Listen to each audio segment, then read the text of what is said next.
Happy Thursday, everyone. My name is Mariama Whalen, and I am pursuing my graduate degree here at CLU. My concentration is organizational leadership with a concentration in civic engagement.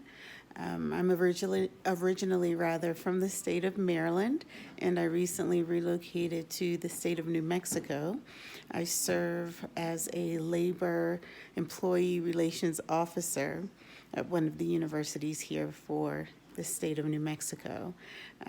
I am a mother, I am a wife, I have 4 beautiful children, and what drew me to this program, particularly at CLU, is a social justice curriculum, social justice mindset that I was attracted to. I literally Googled when I graduated with my undergrad. I Googled social justice programs and CLU popped up. So what I hope to achieve in this course, which I'm really, really excited about, leadership in the public sector, because I have worked for many years in the public sector before, well, I still kind of am because the university I'm employed with is funded by the state. But all of my workforce career has been in the public sector.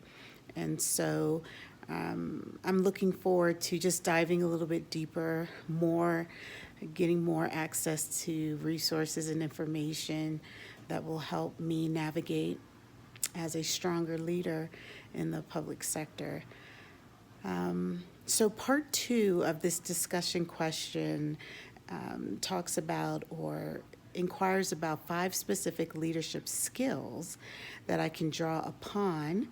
And what I have identified from one of our resources this week, worldpolicy.org, is that leaders must have skills in sensitivity, creativity, metacognition, ability to adapt to new change and conditions, and leaders must also have a skill in self-knowledge as well as world knowledge.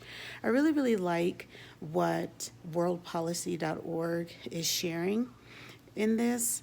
I can identify myself in each of these skills because it is quite critical when you are leading in the public sector to exhibit deep mindfulness. And so the 5 skills that I just identified are all part of mindfulness.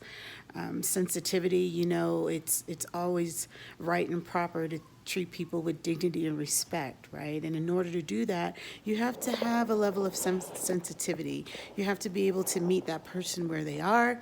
You have to be able to understand what he or she is saying and apply compassion. You can't apply compassion, though, without sensitivity. Metacognition is a skill that I was really, really attracted to because, quite frankly, it's the first time I've ever heard of metacognition. And what we know this to be is thinking about your thinking.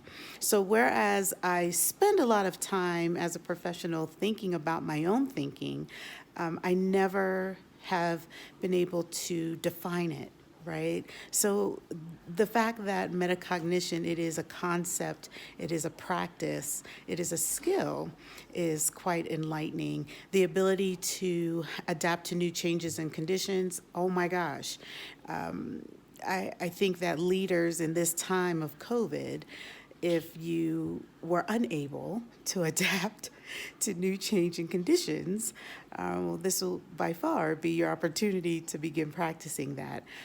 Just being able to recognize that as a leader, you have to adapt, you have to show flexibility because it's important. Your constituents, your population require it. Not everybody who you are going to enter into dialogue with will or are the same, rather, right? Everyone is different. And as a leader, you want to be able to advocate or represent services or a platform for not just one particular person, but for many different people.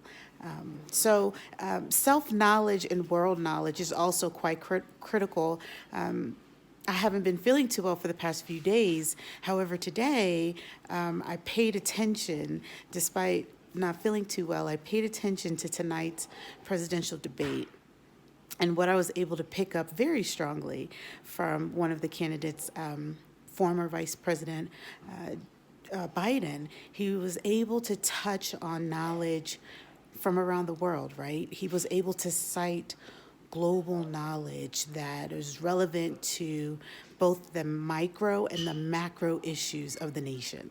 And so as I was reading through worldpolicy.org and the other resources for this week, that was something that I identified and I paid attention to.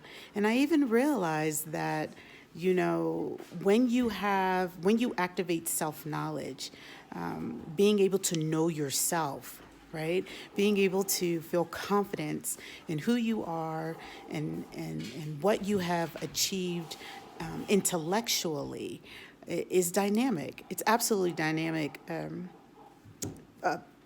Former Vice President Biden, he made a very confident statement in the debate. He said, I am Joe Biden, right? He stated an emphatic rebuttal to President Trump about who he is and how because of his self-knowledge, he is able to apply a world knowledge or transition world knowledge and self-knowledge between one another so that he can hold diplomatic conversations and impose worldly practices, right? So I think it's absolutely, I'm definitely grateful to be in this class. I think I'm going to learn a lot. I think we all are going to learn a lot. Some of you I recognize as classmates and colleagues from the past few courses, and definitely Dr. O. We get to spend another 8 weeks together, so this is going to be great.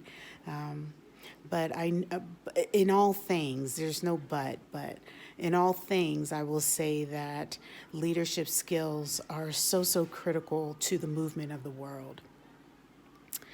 I'm looking forward to spending the next 8 weeks with everyone. Like I said, I'm not feeling well.